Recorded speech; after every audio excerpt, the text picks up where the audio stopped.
में फंसा। और इनके जो ग्रुप के हेड हैं, जिनके विद्यालय से बच्चे आते हैं, भी सहमत है इस चीज से। हर चीज को भूलो, हर चीज को दरकिनार करो, लेकिन जिस समय राजनीति की बात आवे, अपना आदमी एमपी हो एमएलए हो, एक बात रहे, कहीं भी रहो अपना तरफ का ही बात करो और अपने लोगों को वोट देने का काम करो, ताकि वो चुन करके जाए तो तुम्हारा काम करेगा। हम नाम नहीं लेना चाहते हैं, लेकिन आज एक समाज है बिहार में, बहुत ज्यादा आबादी नहीं है, हमसे ज्यादा आबादी नहीं है, लेकिन आज सत्ता के गलियारे में आज कहाँ है वो? किस लिए हैं? इसलिए कि हम देखते हैं कि जब चुनाव आता है तो एक सड़ा आदमी भी, सड़ा धोती पहने हुए, बूढ़ा भी, चश्मा लगाए हुए से देखते हुए भी वहाँ जाते हैं तो पार्टिकुलर जो चिन्ह होता है उसी पर वोट लगाते हैं, तब आजू है।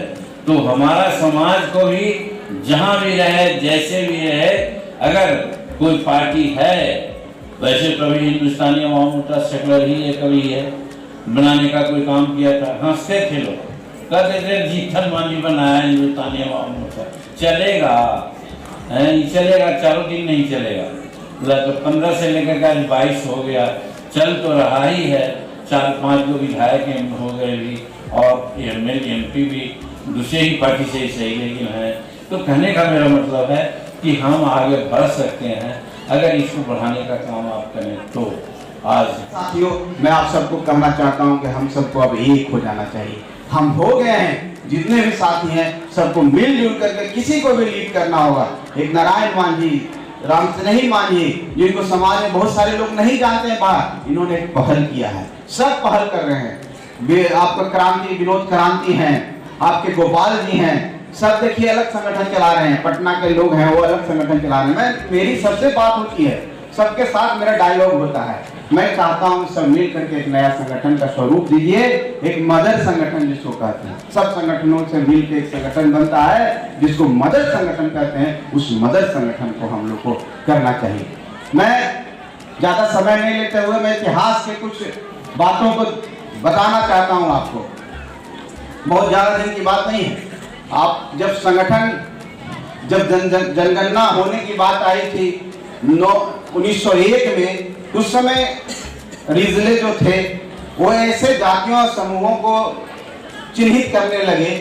कोई जाति नहीं था, समूह जिसका अलग सोपान हो, अलग वेशभूषा हो, अलग तरीका रहने का हो, उसको उन्होंने कोशिश किया। फिर वो 11 में हुआ, 21 में जाकर के एक दलित शब्द आया, 1931 में जाकर के दलित शब्द आया। उस समय हम सबका हुआ कि भाई समाज के ही कास्ट के हैं, इस कास्ट के बहुत सारी ऐसी उस समय की बातें हैं। संगठन का स्वरूप तैयार हुआ, बहुत सारे हमारे दलित समाज में जितने भाई लोग हैं, खास करके पासवान जाति के हैं, हमारे रविदास भाई हैं, हमारे पासी भाई हैं, इस सब का संगठन चालू हुआ। हमारा जो संगठन है, हमारे समाज का जो जात, जिसको भुइयां मुसल समाज कहते हैं, वो थोड़ा लेट से शुरू हुआ। वो बहुत सारी ऐसी विडंबना थी, बहुत सारी ऐसी बातें थी, लेकिन एक बात मैं आपको बताना चाहता हूं, 1936 में, 1935 में दल सिंह सराय है, आपका समस्तीपुर, दरभंगा, ये सब जो इलाका है, वहां पर मजदूर का एक आंदोलन हुआ था। फैक्ट्री में, नील फैक्ट्री में लोग काम करते थे, वहां पर से कुछ व्यक्तियों ने कहा कि मुझे वेजेस बढ़ाया जाए, मैंने उनका जो मेहनताना है वो बढ़ाया जाए, उसके लिए लड़ाई हुई थी। और लड़ाई होने इतनी इस शक्ल में आ गई कि आंदोलन के रूप में लिया और बहुत ही हिंसक लड़ाई हो गई।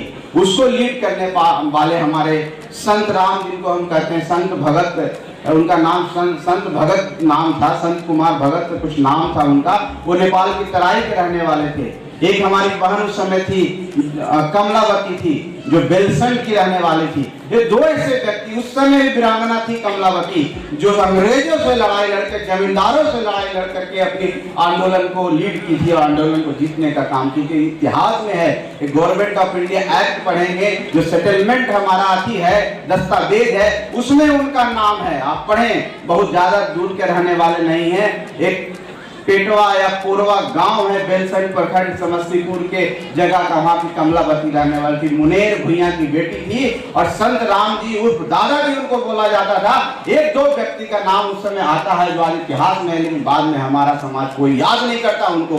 उन लोगों ने लड़ाई लड़ी थी उस समय। टाइम्स ऑफ इंडिया 24 जुलाई को 1936 में प्रकाशित किया गया था। द नेशन पेपर उस समय हुआ करता था, टाइम्स ऑफ नेशन या कुछ नाम था उस पेपर का, इंडियन नेशन, हाँ इंडियन नेशन नाम था उस पे। वहां पर लिखा गया था कि मुसहर मॉब इन्वेडेड जेल, इस तरह का आया था, उसमें पूरा डिटेल आया था। तो वो वीर गाथा हमारा है। उसके बाद हम कहीं न कहीं एक जगह हुआ कि जब अंग्रेज जमींदार आए, वो जमींदार का नाम था रामाश्रय चौधरी जी, वो किसी तरह से MLC थे उस समय 37-38 में, वो उनकी आवाज दब गई, उनको दबा दिया गया। फिर इटाड़ी के मुसहर, यहाँ बक्सर जिला शाहबाद के मुसहर लोग आंदोलन किए थे, उनको सबको पकड़ के दूर से ला करके गांव में बसा दिया गया। इटाड़ी उसको बोलते हैं, इटाड़ी कुछ जगह का नाम है। और उनको चारों तरफ से घेर दिया गया कि आंदोलन नहीं करेंगे। वहां पर एक किसान थे, जमींदार थे, 1600 बीघा उनकी जमीन थी। उनको इसलिए वहां भेज दिया गया कि वहां पर वो जमीन में काम करेंगे, उनको भी फायदा होगा और ये यहाँ पर पुलिस की तरह रखेंगे। तो कहने का मतलब कि हम भी उस समय संघर्ष किए हैं। हमारा संघर्ष बाबा दशरथ मांझी जी को हम पूछते हैं तो उनसे पहले भी संघर्ष हुआ है, उनको इतिहास नहीं जाना। आज दशरथ मांझी जी हमारे युग पुरुष हो गए, उनको इतिहास जाना है, तो हम लोग को इतिहास में भी जाना चाहिए और देखना चाहिए। ऐसी बात नहीं है, बहुत सारे हमारे लोग किराए मुसहर हुए। किराए मुसहर के बारे में आप लोग सब जानते होंगे, भोला मांझी जी के बारे में आप लोग सब जानते होंगे। लेकिन उससे पहले भी हमारी कमलावती हुई और संत राम जी हुए, जिनको संत दास बोला जाता है और दादाजी बोला जाता है। ऐसे वीर हमारे वीरांगना हमारे समाज में हुए हैं और हम उस समाज के वंशज है, इसलिए हम लोग को कभी नहीं ऐसा होना चाहिए। और उस समय भी जो एजुकेशन की बात अब कहते हैं, तो भाई आपको मैं बता देना चाहता हूं कि 1933 में हमारा जो पूरे दलित समाज का जो लिटरेसी रेट था मात्र 0.5% था। वो देश आजाद होने के 51 में जब लिटरेसी रेट आका गया तब 5% हुआ, सिर्फ 4.5%। और उसमें अगर भैया मुसहर की बात करते हैं तो मात्र 3 लोग पढ़े लिखे थे। कॉलेज तो कोई गया ही नहीं था, क्योंकि स्टाइपेंड देने की बात आई थी कि पता चला खोलने लगा कि दलित को स्टाइपेंड देना हायर एजुकेशन में, किसी एक व्यक्ति का नाम नहीं आया। भैया मुसहर को छोड़ी दीजिए। तो कमियागिरी था। कमियागिरी के बारे में आप लोग सोचिए कि हम लोग कमियोटी करते थे। हमारा जो समाज था वो बंधुआ मजदूर था। अब बंधुआ मजदूर की कितनी खराब हालत थी। हम किसी के प्रॉपर्टी थे। हम जब किसी की शादी होती थी जमींदारों में तो हमारा जो कमियां को भी दहेज में दे दिया जाता था। हम एक चीज थे, हम एक वस्तु थे, हम एक सब्सटेंस थे। हमारा भी ट्रांसफर हो जाया करता था, हमारा हस्तांतरण हो जाया करता था। कोई किसी व्यक्ति को अगर कहना है कि वो अपनी बात दिखाना, ठीक है अपना कमियां दिए, 5 कमियां हम तुमको दिए। एक सोहर भुइयां का भी नाम आता है 1855 का जो सेटलमेंट में नाम है कि उसने अपनी बेटी या किसी की शादी करने के लिए कुछ पैसा लिया, बॉन्डेड लेबर के रूप में उसने साइन किया कि मैं काम करूंगा और जब तक काम करूंगा जब तक मैं उसको चुका नहीं पाऊंगा। 16 रुपया कितना आना की बात है। और क्या चुकाएगा, कभी नहीं चुका पाया। उसका पोता जब भाग गया उसके बाद फिर उसको पकड़ के लाया गया। तो कहने का मतलब है कि हमारी सारी चीजों पर अधिकार था उस समय और हम वहां से निकल के आए हैं, उस बॉन्डेड लेबर से निकल के आज हम आए हैं। और हमारी वीर गाथा दशरथ मांझी जी की है और हम संघर्ष करके पहाड़ का सीना चीर सकते हैं। तो हम समझते हैं अगर हम संघर्ष करने की तैयारी करें तो हम कोई भी काम कर सकते हैं और हम करने के लिए मादा हैं। हम जाग चुके हैं और हम आगे बढ़ना भी शुरू कर दिए हैं। उसका परिलक्षण कहीं न कहीं दीपा भारती के रूप में आता है। उसका परिलक्षण हमारे DRDO हुए हैं, बहुत सारे लोग हुए हैं और वो दिन दूर नहीं है जब IAS की बात करते हैं। आने वाला समय हमारा बेटा भी कोई ना कोई IAS बनेगा, निश्चित तौर पर बनेगा और नेतृत्वकर्ता भी बनेगा। आप एक लोकसभा की बात क्या करते हैं, एक लोकसभा तो हमारे पास अभी माननीय सांसद हमारे समाज के हैं। मैं आपको कहता हूं अगला लोकसभा में एक और माननीय सांसद हमारे समाज के होंगे। जो होगा अधीरी में अपनी आवाज को बुलंद करेगा।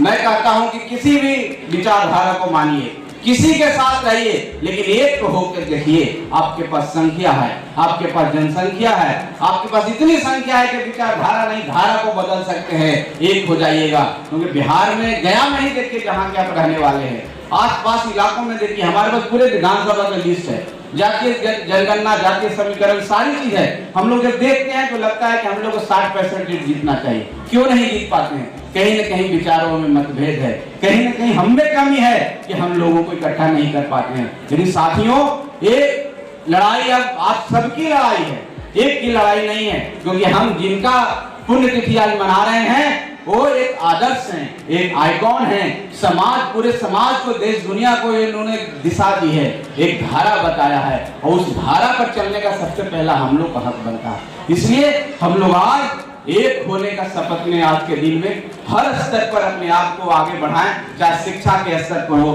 सांस्कृतिक धरोहर को बताने की बात हो, सामाजिक स्तर पर हो, जितने भी स्तर पर हो, हम लोग आज से शपथ लेकर के एकजुट होकर के अपने आप को आगे बढ़ाने के लिए इस वचन के साथ, इस शपथ के साथ कि हम होंगे कामयाब, हम होंगे कामयाब एक दिन। इन्हीं शब्दों के साथ समय ज्यादा हो गया है, खाने का भी समय है, सांस्कृतिक कार्यक्रम है, आदरणीय श्री कीर्तन रामानी जी को बोलना है। आप सबको, पूरी टीम को, जितने भी हमारे सदस्य हैं जो ये कार्यक्रम को सफल बनाने में काम किए हैं, उनको मैं धन्यवाद देता हूँ, दिल से धन्यवाद देता हूँ। और आने वाला समय में हम लोग मिल के कोशिश करें सामाजिक संगठन के माध्यम से, चाहे लाइब्रेरी खोलने की बात हो, चाहे हमारे बच्चों को पढ़ाने की बात हो, यूपीएससी कोचिंग दिलाने की बात हो, सामाजिक संगठन के नाम से हम लोग कोशिश करें और हम लोग निश्चित तौर पर सफल होंगे हम लोग, क्योंकि बाबा दशरथ के वंशज है। इसी के साथ आप सबको जय भीम, जय दशरथ।